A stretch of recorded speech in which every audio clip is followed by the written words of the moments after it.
Hey, it's me, Dolores, the pastor's daughter, and this is the Kingdom Code podcast. You know what? I should be at my sound.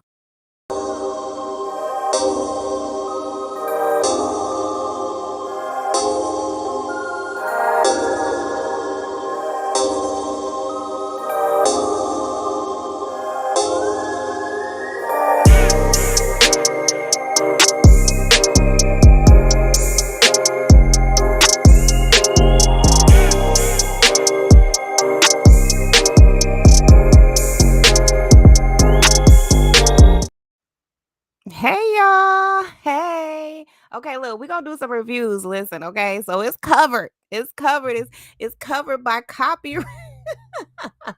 Okay, y'all, we have got to get into it. So, if you have been watching me in the mornings, right, when I give you the Dolores's daily dose of discernment, then you know that we have been really digging deep into discernment, right? So, what is it? The origins, all the good things, right? So, you need to tune in the mornings. I can't give you an exact time right, because see the way my sleep schedule is set up, child, okay, I be doing good to come on by 10. My goal actually is to be on by like 7:30, but y'all, for like the past couple of days, it's been like 10:30. Okay. So yeah, but you can catch me in the mornings. We'll be talking about discernment and reading the book, A Yearn to Discern, Finding Purpose and Fulfillment Through Discernment. Okay. And that is by R.L. Maco. Okay. But let me just read to you a couple of snippets of it. Because this morning we were talking, I told you guys that I've done a couple of reviews of Kendra G's single show on my channel before because I really believe that her show is a really good way to really work on your discernment, practice your discernment, really get more sharp with your discernment, right? And because of the questions that she asks and the amount of time that people are on, people will generally tell you enough information, right? Because what we've discovered when we, have dug deep into discernment is that the information that you need to make a good decision is already available to you, right? And so here's what the book says, and it's talking about discerning on a regular basis. R.L. Mako says, here is an interesting fact that regular discerners know and understand. In many instances, a person may communicate only one word, one phrase, or even a single gesture, action, or lack thereof that gives us a significant amount of information needed in order to make the right choices for ourselves. Friendships and intimate relationships are perhaps the best opportunities to take note of these brief encounters that give us pertinent information about a person, information which, in turn, tells us how to proceed with the person going forward. Dating is a great way to figure out certain things about people and ourselves in the process. So it says, take a look. Let's take a look at the example. And so for today's example, we are going to be using Kendra G's dating show. Now, let me read to you this other part of the book, right? And this is, if you have the book, it's on page 10 that I'm reading. And if you get the book, it's on page 10 at the last paragraph, going forward into page 11. And it reads like this. So, when it comes to making appropriate choices, the only time obscurity comes into play is when you are not discerning. This means that instead of seeing what is in front of you, you have become more preoccupied with other things that block your ability to see or comprehend what is right under your nose. In fact, the information is only obscure to the extent that one has failed to recognize the information available or in many instances, specifically chooses to ignore it. But make no mistake about it, discernment does not function on misinformation or unknown information. If there is one misconception about discernment, that must be dispelled. That is it. Okay. So, a lot of times people are under the misconception that they cannot make an informed decision or cannot make a wise decision about what to do in their lives because they feel like, okay, well, the information isn't quite there, right? I can't seem to find the information I need. But um, it's not the case, right? With discernment, the information is right there and it's available to you. And this show, the Kendra G show, is an excellent example of that.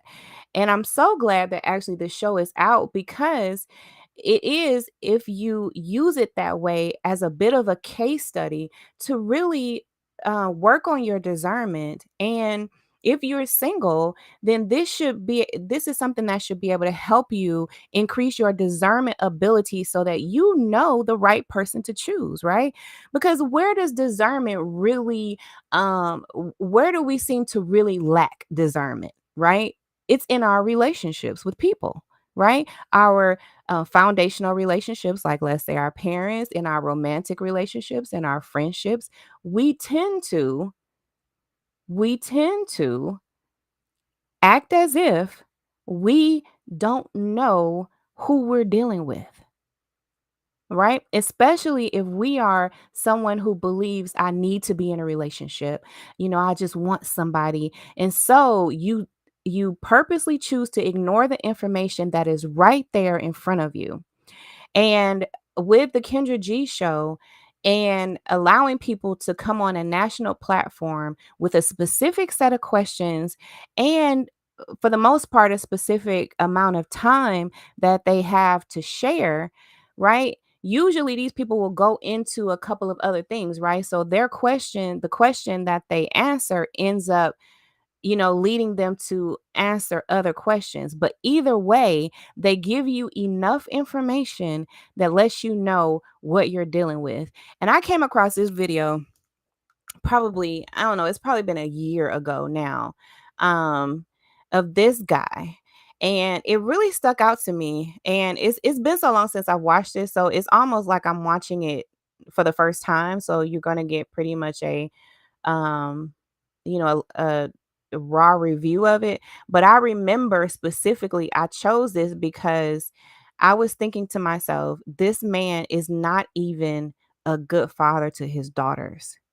And that is what really stuck out to me because at the time, I was dealing with all of the stress and the drama of my own father.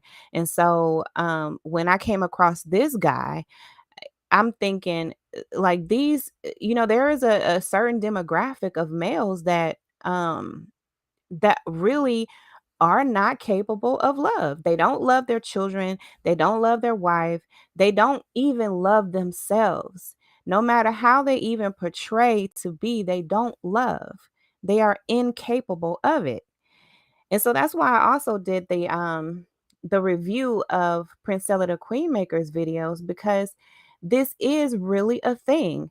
And because it is so rampant and because it is a problem for so many, we need not get I guess confused or try to cover up the whole mess by trying to highlight the ones who are capable of, right? Because it's not like the whole of the group is incapable, but the ones who are not capable are so problematic that we have to give it the proper spotlight that it deserves, right? We have to give it the proper attention and the proper awareness that it deserves because people's lives are at stake because they are not discerning, right? They're not discerning the person that they are getting involved with. And so, my channel and what I'm attempting to do here is to really bring awareness to your ability to discern and don't, and really cautioning you, right? To not allow your ability to discern to be clouded by your emotions or indoctrination or religion or this misconception that it's not all. Okay? Because what you need to do really to protect yourself is to assume that it's all until and unless proven otherwise. And proving otherwise is going to take time, and um it's going to take time, and it's going to take discernment.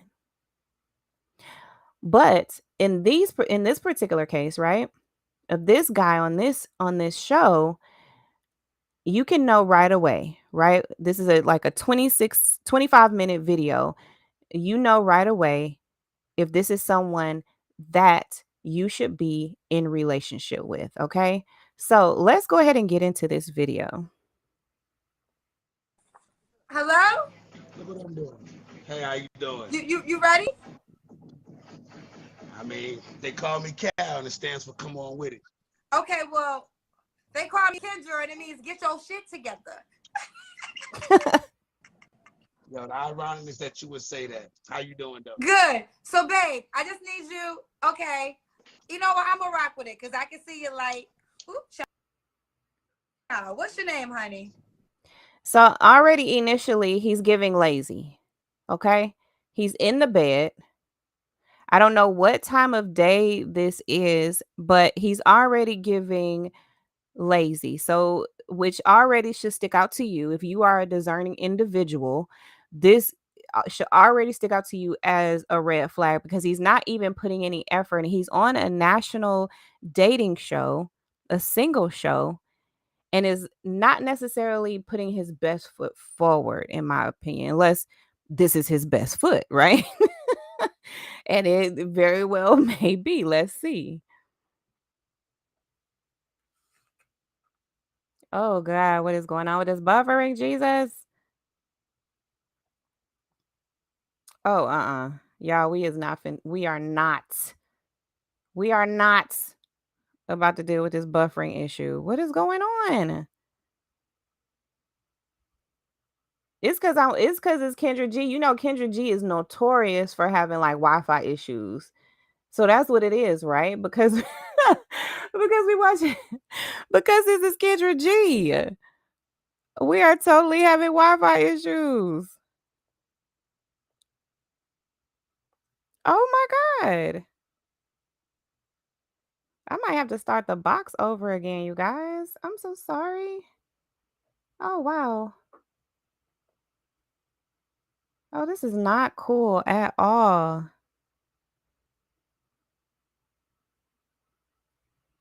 Oh wow. Let me stop the share for a minute. It means get your shit together. Okay. Let's see. Let's hope it doesn't do this Yo, the again. irony is that you would say that. How you doing, though? Good. So, babe, I just need you. Okay. You know what? I'm going to rock with it because I Oh wow. Y'all, can see you like, oops, child. What's your name, honey? We not gonna deal with this. Thank you. Like, you see how much brighter we can see your brown skin, my brother, from the African motherland. How about my mother Puerto Rican, so? ¿Cómo te llamas? ¿Cómo te llamas? Pero tú hablas español, yo habla. Okay, ¿dónde eres? Ahora in Charlotte, North Carolina. Oh, I see. Con el hijo mío. ¿Qué pasa? Hey, come on, somebody say hi to you. ¿Qué pasa? Hola. Hola. The life of a single parent. Why are you going all the way around that way? You are so dramatic. Come on. Hi. Say hello. Hola. ¿Cómo te llamas? Beautiful child. No, did you hear what she said? ¿Cómo te llamas? ¿Cómo te llamas? I suck at being a parent that teaches him. He will eventually get there. Okay, let's go back into it. What's your name, baby? All right. My name is Stephen. How you doing? Stephen. Not you. Thank you. Oh, now you want to talk. Look, you talking about what's your name, baby? Now you want to tell your name. What's your name? What she say? King Ezron. He said. Oh, it's a he? I'm sorry. Yeah, His name is he's King very Hey, Ezron. pretty. baby. Very pretty Say child. your name, baby. King Ezron. His first name is KING-EZRON. Okay. That was the name I think I accepted on Facebook. Is your Facebook name under his? No, my name is on Facebook. It is Calhoun Ezron. Okay. All right. So Stephen, you called me from Charlotte. You said, right? My name. I not go away. I'm talking now. Love you. Hello. You called from Charlotte? Yes. I just relocated back here like in July. In July. Okay. Yeah. When's your birthday, Stephen? October 9th. October 9th is a Libra? Yes, ma'am. All right, Stephen, Charlotte. October 9th is a Libra. Okay. What do you do for a living? Currently, I'm working at a hotel. I do security maintenance, and they training me for manager to run the whole. That's what's up. You say security maintenance? Y'all hear, right? Like, remember what the book said. Sometimes it's a word, a phrase, the lack thereof. It could be a look, okay, a gesture. Did you hear what he said? Currently, that's what he's doing. That's a key word there. He does not have steady employment. Oh my God. Is this gonna like y'all? Is this gonna do this every time I pause it? Like that's not That's not gonna work. That is not gonna work, y'all. But I'm telling you, if you just watch Kendra G's show, that is really going to help you to really increase your discernment skills. That's what I started as while I'm training for manager. That's what's up. Okay, security man. And when so this Stephen, Charlotte, how many kids do you have? You saw how he thought about it for a minute, then he laughed. Oh my God. Y'all, oh my God. Come on. Look, your face, it fits. I have 16 kids. No, I'm lying. No, I'm lying. I have 5 kids and 11 grown-ups. In 8 days, I will have 4 children, 4 aunties. What? Okay, yeah, so you really do have 16 children. 14 boys, 2 girls. How many women? 16 kids, and he's currently, which means that he doesn't have steady employment. 16 kids, y'all. That is crazy. And see, the typical line of a religious narcissist in this situation will say, well, the Bible says you're supposed to be fruitful and multiply. But the Bible also says if men don't work, he don't eat. God rest the dead too. And he don't have steady employment, but it looked like he never missed a meal. 2 by 1. This is a serious conversation we're having. Yes, ma'am. How old are your children? Give me the ages. Girl, he can't give you no ages. 31 next month. He'll give you a range. And is 29. No, he'll be 29. December 12th. I feel like you giving me the lottery tickets, like I'm at the gas station and you about to give me numbers to play the Powerball. And look, and a lot of days when I say it in the fashion that I say it, people like, you say that like you proud about it. No, I just say it like it's the truth. Well, babe, I think you would be proud because you didn't stop after number 3. Let's just say 3 was high. You ain't stop at number 5. Let's just say 5 was high. You ain't stop at number 7. Oh, well, let's just say you got to 10. 16 kids, it was like, take it over. It's too much. Take it in the, you went more. Oh, one second. Take it in there. Take it. Take it in the room and close the door. So, okay, let's give me the youngest kid's age. What's the youngest ages? He probably got a He newborn. just turned 6 on the 30th, and then I have one about to turn 5. So, have you ever been married to any of your baby moms? No, ma'am. So, okay, how many women had your children? But you want to hear something good? But you want to hear something good to tweak whatever's going on in your mind? To tweak. I had 9 girlfriends in my life. My last girlfriend is the first. Oh my God, with this buffering. Y'all, he said you want to hear something good to tweak whatever's going on in your mind. Woman I never cheated on. I'm not a woman beater. I've been single for 2 years and maybe 2 years, so maybe about two and a half years right now. Okay, so how many women got your kids again? Like I said, made 2 rest in peace. No, oh my God. 3 made they rest in peace. 6 living. So 3 of your children, moms passed away? Yeah, my oldest son's mother died on my birthday. Why? What happened? I never was given the actual truth, in my opinion. You know, they're gonna say it was cancer, but I think it was something else. Let's just say. What about the other 2 that passed away?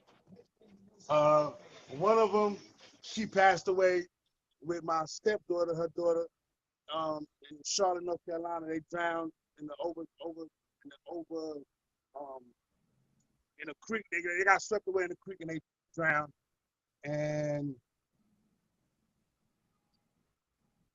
hello? yeah, just give me a second. Just give me a second. I need anyway. But So he's getting emotional. It sounds like he's saying like 9 different women. Did y'all hear the exact number? Because it's like it seems like he's saying like 3 of them passed away and 6 are still living. She got killed by a boyfriend. Okay, that's heavy. I'm sorry to hear this. Now, Stephen. Well, let me stop you real quick. If someone ever informs you that they lost a loved one, please and thank you. Don't ever tell them that you're sorry to hear that. Because I caused a situation in the past when somebody genuinely was like, yo, how you said it meant it, and me not, I guess I'm saying not in the right train of thought. I Clearly. said, what the fuck is you sorry for? And I was in his face when I said it, and it turned into unnecessary. Well, what I'm trying to convey, is there's no joy in my heart to hear. And look, that is equivalent to what I was saying. Just okay, what is the let me ask you this: what is the appropriate response when someone tells you that? Not apologizing for something you didn't do. That's at that. You know what I mean? But she said, "I'm sorry to hear that." So like this guy, y'all, like just I just yeah, oh my God. Let's keep on going. But still be empathetic. Okay, that's my words would be my condolences for or to you, as opposed to saying that I'm sorry, because that generates a sorry for what? What did you do? And then that, like I said, I'm speaking from an actual example that happened. I turned it into he didn't mean it, he did something for him. He meant it the way you said. I'm sorry to hear that. Okay, but, okay. Me going through that particular time frame, I allowed. Let me say this. Okay, I'm gonna honor the way you took it. The way I think it's. But you fixed it, and it was the sexiest one I ever heard. I want to explain something, and I won't repeat it because I can touch a trigger for you, and I will honor that. I want to be sympathetic to whatever a trigger is to you. But I think when someone says that, what they're saying, they're not apologizing for the act. They just feel bad that you had to go through that. So it's like, for you to have to go through that. I'll give you an example. When my mom died, people will say, "Oh, she's in a better place." That pissed me off. You know, like that's when people say, "Oh, well, don't be sad. She's in a better place," and that was a trigger for me. So, and I knew that they had good intentions, but that was my trigger. So I'm gonna honor your trigger, and I understand it. But let's move forward. That's Like a lot, though. it's I mean, really a thing that people don't really know what to say when death happens. They don't know what to say to really like comfort you, or it's like you're like in an awkward place. It's like, okay, what do I say? Do I say anything? If I don't say anything, is that the right thing? Like, should I just be like, I don't know what to say. I don't know what to do. You know? So that's a thing. And I think he probably was angry at the time and looking for a fight, but for someone to apologize, you know, that a person is going through something, or that, that things have happened to them is, it's a bit trivial for him to get that triggered of it, but whatever. This guy, to me, um, like there's a lot what to I'm go getting into, so though, far really. is that So he does seem to um use the trauma and the tragedies in his life to gain sympathy, right?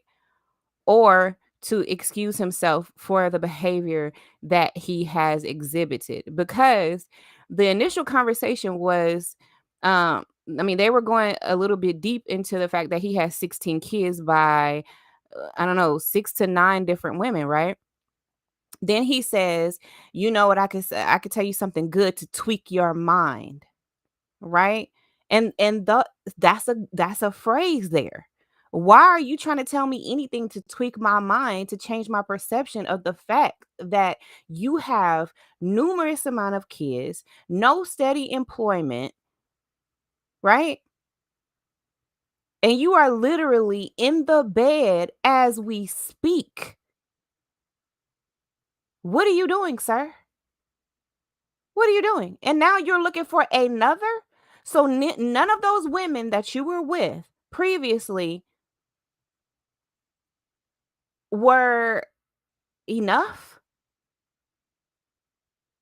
None of them were good enough to marry? But you had babies by all of these women? And now you're using their death to gain sympathy and to cover up your bad decisions. And then has the nerve to tell her, well, don't say you're sorry for something you didn't do. It sounds like he should be the one apologizing for all of the actions that he has taken so far. Well, let's continue. But this is you know the comments and the thought process of someone who is very discerning, right? Because you're looking into more than what they're saying, right? Into a little bit deeper, but understanding that they're telling you everything that you need to know to make a decision of whether to proceed or not. the reason I asked about them is I want to understand this. So you weren't able to make a relationship with any of the women that you Good have kids by? question. I absolutely possibly could have, but for so long amount of time, I neglected being where I should have been. I was a man. I was humanizing. I, I was exactly where my daughter better not think she bring it home to me. Pause. Pause. Now he's saying that he was a terrible man. He wasn't a good man. In fact, he would even caution his very own daughters, because I think he said he had 11 boys and 5 girls. Is that what I heard, y'all? So 5 daughters he has. And he is not even an example of the man that 5 women in this world, 5 young women in this world can look to and say, this is an example of what I should have in my life.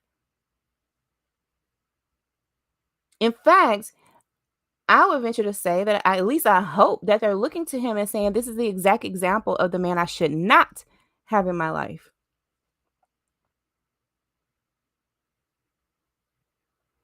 And so the question even becomes to me, right, is if he is even a qualified or a decent of enough man to even be somewhat of a father. to these girls. And I really don't even see how he can, given the fact that he has been spreading his seed all over the world to all of these different women. So what about the previous children that you had? How present were you in their life? How providing were you in their life? When you currently, right? Because remember he said he currently is working a security job at what, a mall or something? And he's a single father now. But looking for a woman number what, 10? And I'm wondering if he even has done anything to like vasectomy or anything like that to prevent from having children in the future.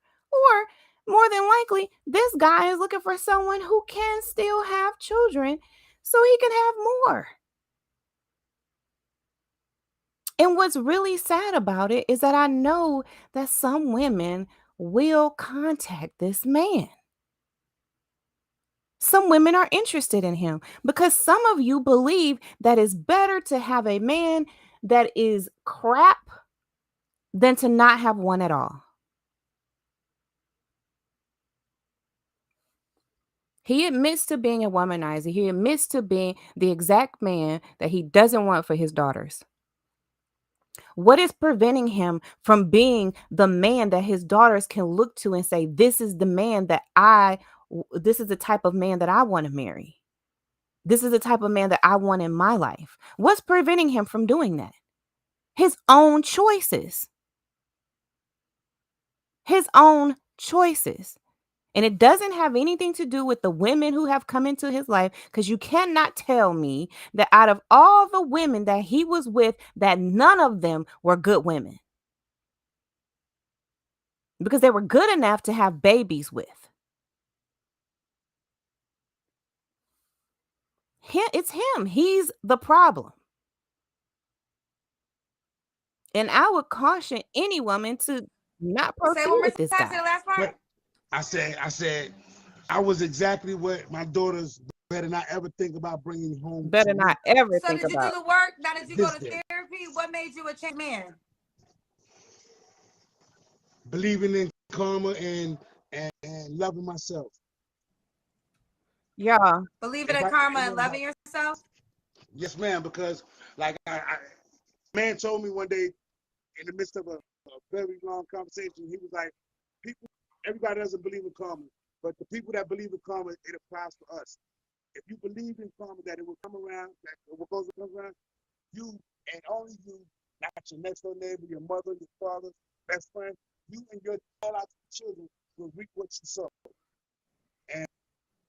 And my biggest, and my own, nobody could change this opinion of mine as to where my karma will come from. It will come from how I not did women wrong, but I definitely did not do women how they deserve to be. Like I said, so let me ask this, because your youngest child is 6 years old, right? You're not with his mother, right? She was the last girl that was my woman, but I didn't mess it up. He didn't mess it up. You didn't mess it up. Well, what happened in that circumstance? Without going into detail, she did. It's her fault. Okay, well, let's get some more details. Stephen, right? So, y'all, he is clearly saying that the only thing that is really changing his decision making now is karma, which means that he is only afraid of the consequences of his actions. There is nothing intrinsically saying to him, right, that this is not how I want to be, because this is not my heart. This is not my nature. This is not the core of who I am. This is not the man that I am, right? The only thing that is keeping him from making, and really, I don't believe that he's not making those same decisions, right? But he says it's karma, which means that it is the fear of the consequences of his actions. And it doesn't matter all of the consequences that he has caused all of these women that he has left in his wake, right? But the consequences that he ultimately feels that he is going to reap from all of the bad decisions that he has made. And if a person does not have like this inner um moral, or this inner um like this inner compass of how to be, right? How to be a good person, how to be a fair person, how to be a loving and a giving, and not a user, not a womanizer, not, someone who spreads their seed all over the world, leaving all of these women with his children and just moving on to the next, to the next, to the next, to the next, doing the same thing, leaving children behind and moving on to the next, to the next, to the next. Nothing in him, nothing about the core of who he is, or the nature of him, or any part of his inner morality or anything is saying, do not do this. It is simply the consequences of his actions that he is afraid of. And that usually happens to men when they get to a certain age. Then they realize, dang, I'm probably going to reap the benefits of the stuff that I've been doing. I'm probably going to mess it up where I don't have someone to take care of me in my old age.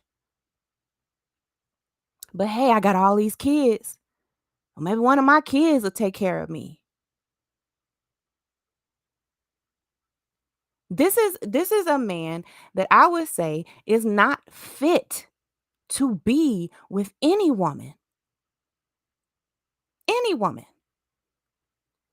But I already know that there's probably plenty of women that got in his inbox and is like, hey, let me be your 10th baby mama, But let's keep going.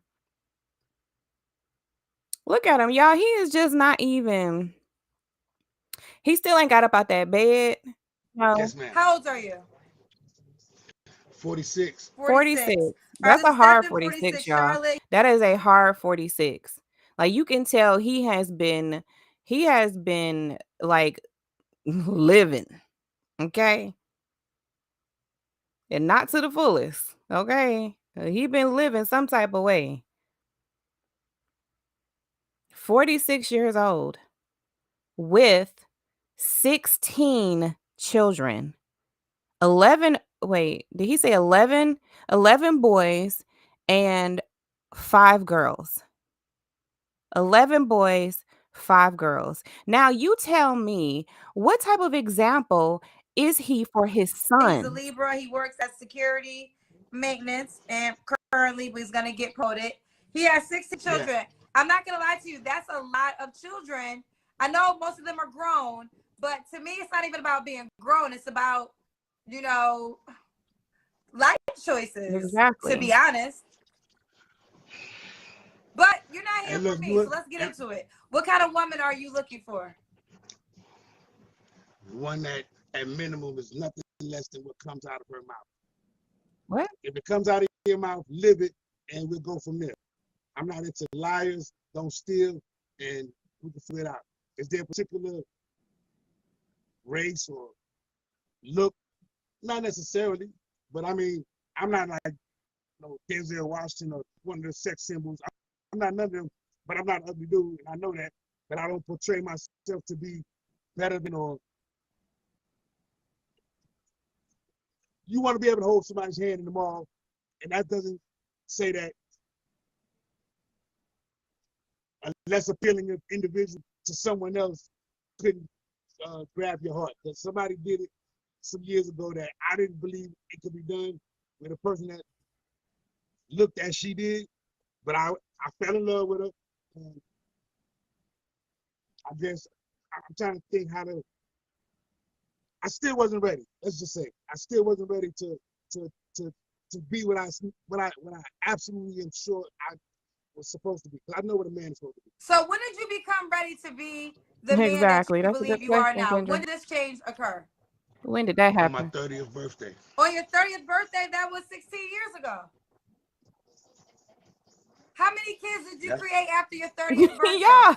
Do y'all hear the inconsistencies and just the foolishness that is coming out this man's mouth? This is exactly what I'm telling you all about discernment. The information that you need to make an informed and wise decision is already there. He is already telling you what type of person he is. And he hadn't even gotten out the bed yet. He hadn't even gotten out the bed.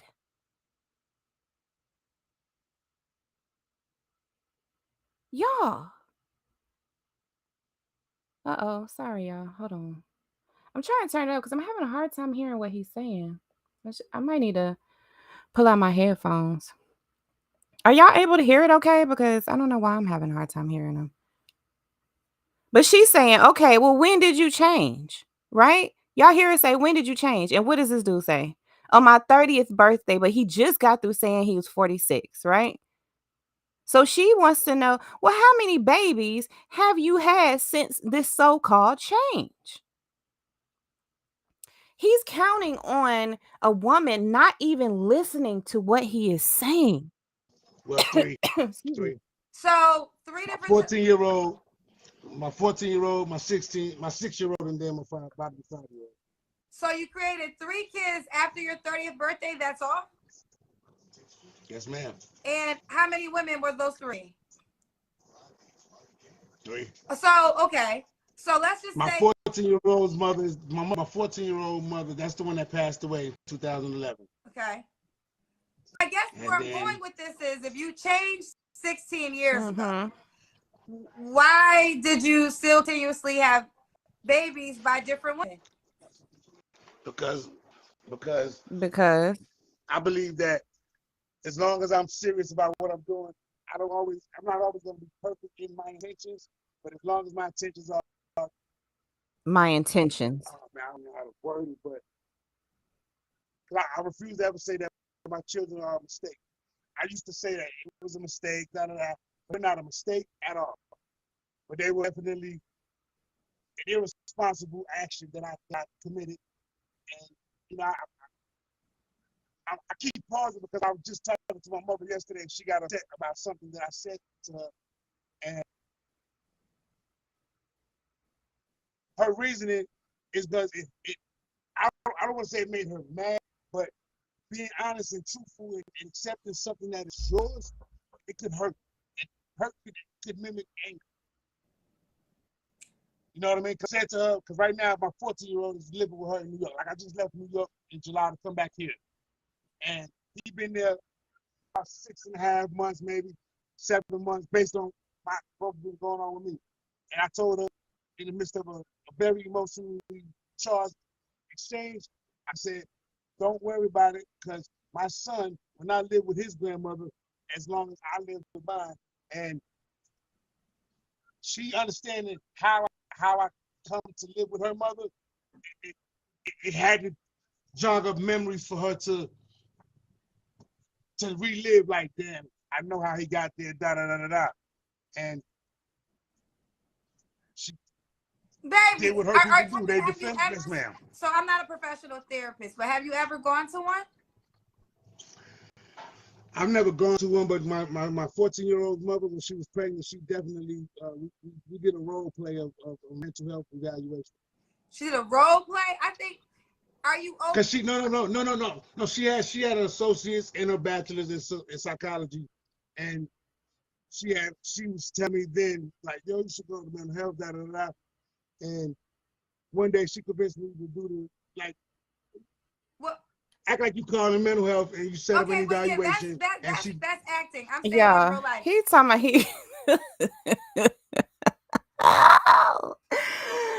yeah, he said he used to role play with one of his baby mamas. You know what I'm saying? That's the closest he done got. That's the closest he done got to therapy. But I could have sworn, and I mean, we're not gonna go back, but I could have sworn he had just said that he went to therapy before. And that's when he realized about karma and he started loving himself. Didn't he say he went to it before? And now she's asking him and he's saying he role played. And he changed when he was 30. I could have sworn that's what he said. But y'all, are y'all doing the math here? I'm not even good at math, right? But my math is telling me that he had 13 kids before the age of 30. Y'all, 13 children before the age of 30. Then 3 additional children with 3 additional women after that. And so now his 14-year-old, right, obviously from what I'm hearing, lives with his mother. And she said something about that. And then he checked her about because he was living with his grandmother. So he was like, well, I live with your mother. And now my son lives with you with my mother. So and then he said this was some type of emotionally charged interaction. So that is giving you the indication that A he lot of has people, a a lot, strained No, but there or was some type no. of weird relationship with his own mother. And everybody knows, right, that there is a correlation between the way a man treats his mother and the way he treats the women in his life or the woman in his life. So this is leading me to believe that there is a strain with his own There was mother. no acting because she literally diagnosed me because and the thing about that was she was like, my diagnosis is gonna be easier because I lived with her for 10 months. She said normally you would have to answer questions, and if you didn't answer them truthfully, you couldn't be properly diagnosed. Me living with her, she was able to just acknowledge things that she knew and saw by living with her.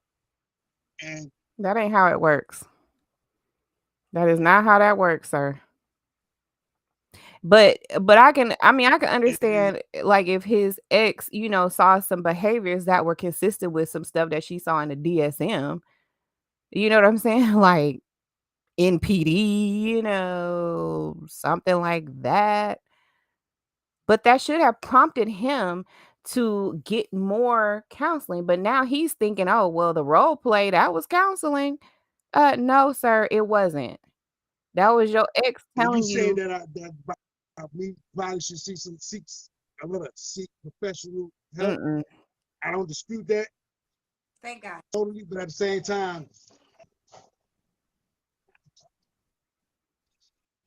I don't think I have to. Oh, you He definitely don't think do. he has to. Did you hear what I just said? I said I don't think it would hurt, but based on me and my how I think and what I believe and how my determination is in certain areas, like I said, it wouldn't hurt me. But I'm serious about what I'm doing, and like I said, I've been a single parent for the last 14 years, living alone, and I'm talking Sir, through my eyes. stop using the circumstances that you caused yourself to try to seek sympathy. That's exactly what he's doing while I've been a single parent for this long over there. Well, sir, that is your own actions. He said it won't hurt for him to get counseling, but it won't help. It won't help because his mindset won't change. He said, I know my mindset. See, y'all got to listen for these little subtle things that they say. He tried to change it and then start to focus on the kid that came in the room, right? Because he's trying to just focus on something else. Ask another question. And Kendra face, look, Kendra like, look at Kendra face, yeah. Kendra like, we're gonna talk about this, honey. I'm asking all the questions and you gonna answer them, sir. But that's what this is giving. His mindset will not change. He is fixed, right? So some like if you are a Christian and maybe this will lead you to believe that he has somewhat of a reprobate mind, right? He is definitely showing signs of narcissism. With 5,000 people. 6,900 people. Oh man, it said. 6,900. We're almost at 7,000 people. Well, you heard what she said. A bunch of people watching your daddy Get right now. your That's what's views, taking this off. girl. Did you drink your slushy? All right. Okay, Give me a let few me minutes. let me jump in. I sincerely. Okay, so 1 second. So if you stay here, you cannot be loud. Love you. So listen, I think any woman watching might be a little cautious and might want to make sure that everything's in alignment. So let me just, I'm curious to know this though. What are your deal breakers? What would you date? That's a good question. Someone that blatantly tells lies or attempts to manipulate situations. You mentioned that a couple of times. That's my breaker. Like it's like if an individual is sincere what they say and I agree with it and they live up to it, I have no dispute. I have no argument to someone living up to their words, and because I'm real big on explaining to people, yo, I'm not into this. This is not that.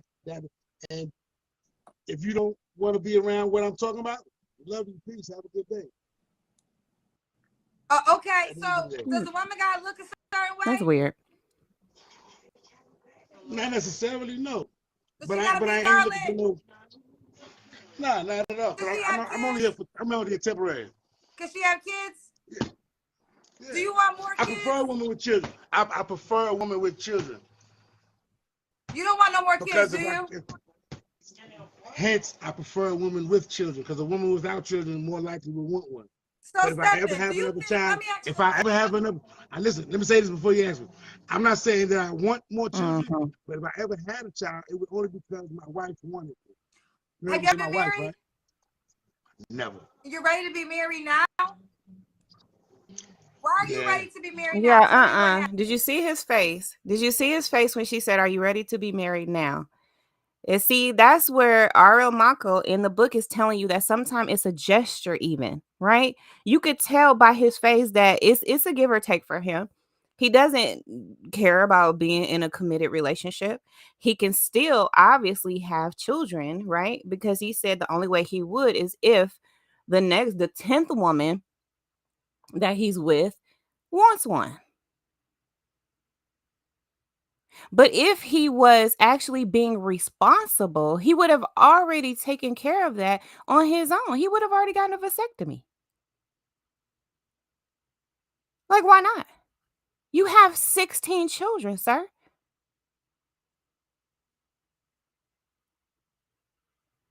You're not stable. You don't have stable employment. You're not seeking any type of therapy or mental health. You're a single father.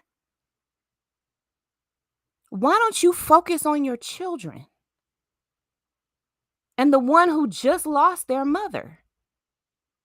Instead, that child is living with his mother. This is giving all kind of red flags all up and through, y'all.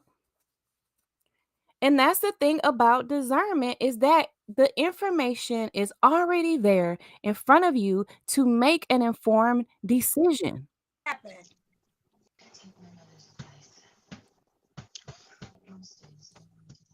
had to be honest and think about being in a relationship is a responsibility.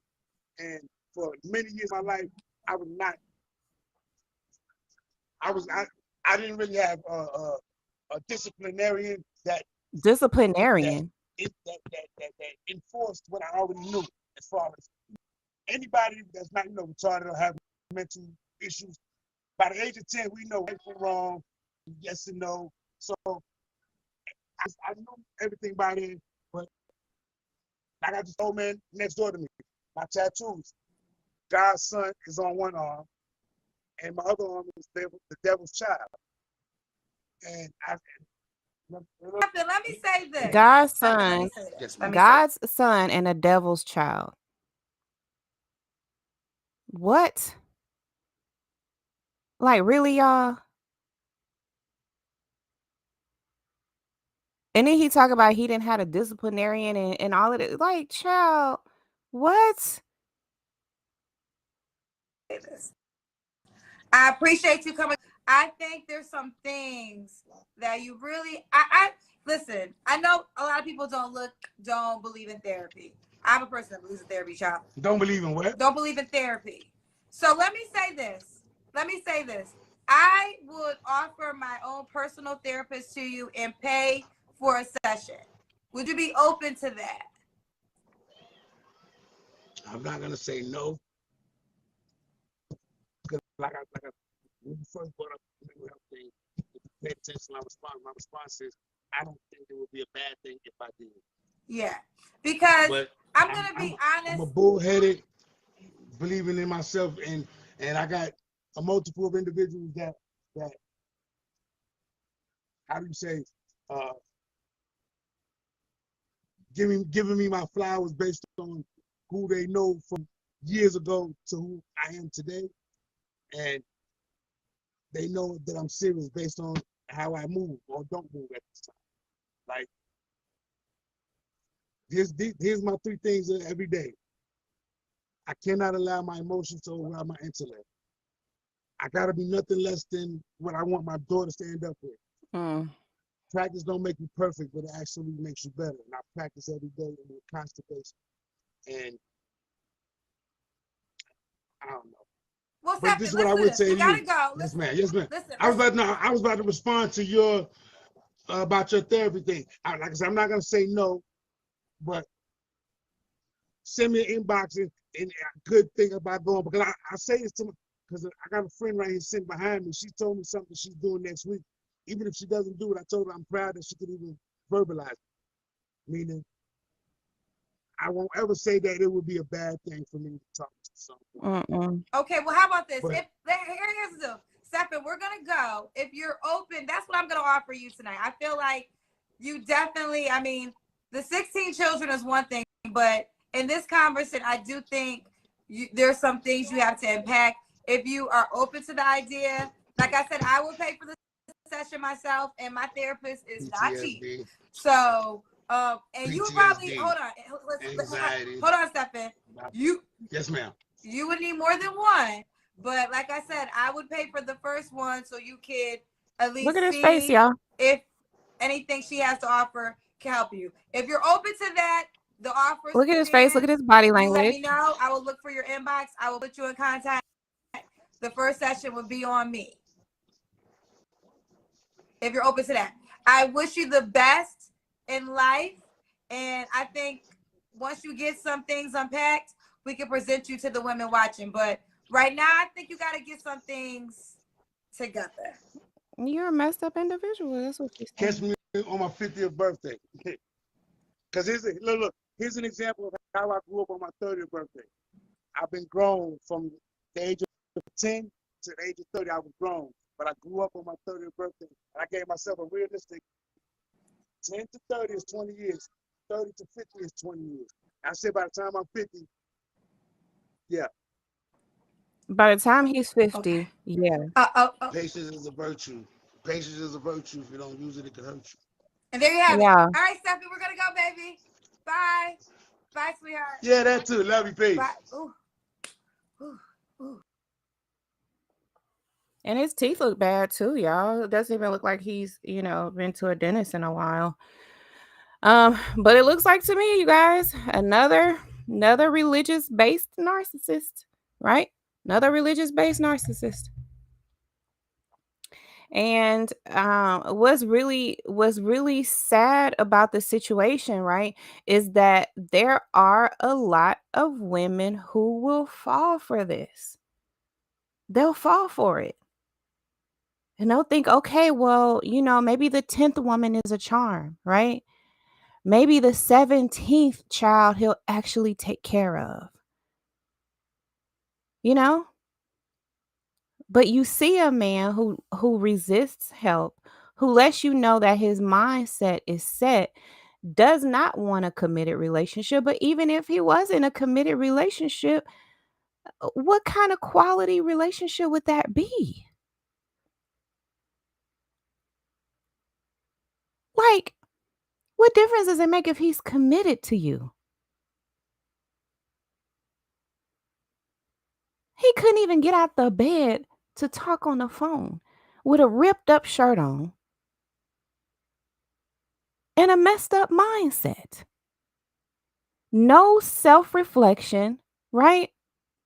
Not even any critical thinking, and the only thing that is stopping him from making even worse decisions than he already has is the consequences of those decisions. There has to be more in a person that prevents them from hurting people, from doing bad things, from making bad decisions. It has to be more in you than the consequences of doing bad. Because guess what? In the absence of the consequences, what decision are you making? And that is what we are seeing in today's time, is that the only thing that is keeping somebody from literally taking you out is because what? Of the consequences. But there is nothing in them that says, you know what, this is wrong. This is not who I am. This is not my nature. This is not the person I am. This is not the man that I am. I'm a protector and a provider. I'm someone who does not have more kids than I can take care of. I'm someone who is committed to at least the third woman I was with. The fourth, fifth, I don't know. But just to continue down this path, and even at his age right now of 46, which is a hard 46, okay? There is still nothing in his mindset that is saying, or nothing in him that is saying, what type of man am I? In fact, what he's saying, well, maybe when I'm 50. Maybe when I actually need someone to take care of me. Maybe when I need a nurse and a purse. Then I might entertain the idea, if that's what I gotta do because of the consequences.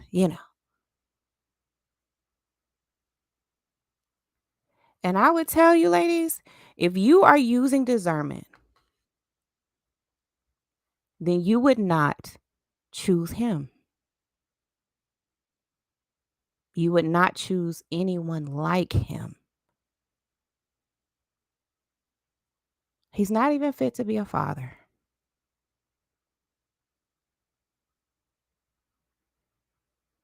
He's not even a man that his own daughters can look up to.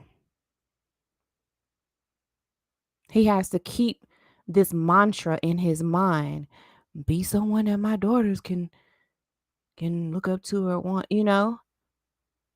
He has to keep convincing himself to be that person. That's not who he is.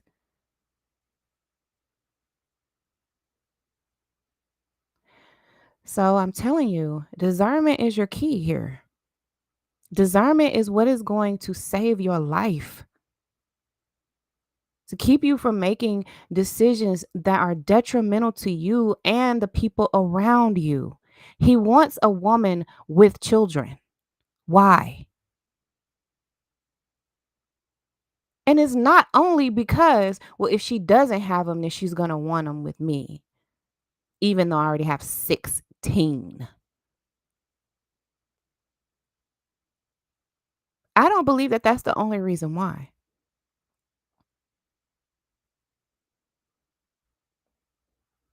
But he's given you enough information in a matter of 25 minutes, because that video was 25 minutes. Came to an hour, with all my commentary and with the buffering issues. I'm sorry about the buffering issues, by the way. I'm going to get that fixed. I probably just need to restart my router because I usually don't have any Wi-Fi issues. But I don't know. It might be that Kendra G karma, y'all. Because y'all know, if y'all watch Kendra G, if you watched her for any length of time, then you know she always has Wi-Fi issues.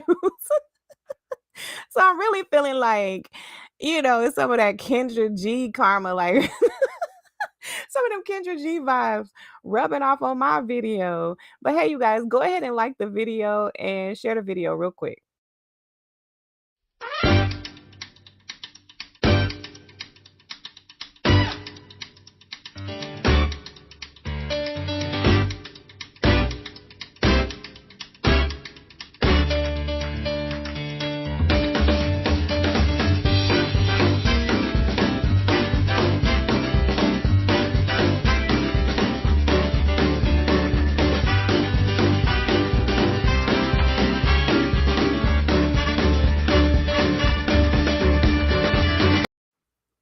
I want to remind you all of my new guidebook that's out. It's an ebook that's available on Kindle and also available on my website, kingdomcodeacademy.com. That's kingdomcodeacademy.com. And all you have to do is start an account on my website. It's a totally free account, and you will get the guidebook for free. Okay.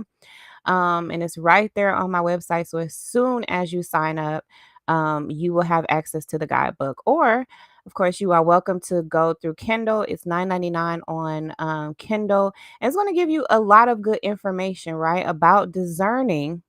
Right, it's called the Religious Narcissist Decoded, and it's a step-by-step guide to discerning the tactics and impact of religious narcissism. And what you will find that there are a lot of I say that the variety of religious narcissists is more prominent from what I've seen in the Black community, right? Now, narcissism in and of itself is what Dr. Ramani calls like the epidemic of our time, right?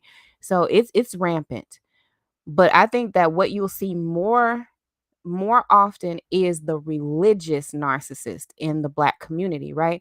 Which is why I feel like it is very important for us to really uncover this type of narcissist, because these are the people that use Christian principles, Muslim principles, I mean, any type of religious principles to abuse, manipulate, control, exploit you, do all the things, right? All the things that are totally not why we were created, right? And they objectify you.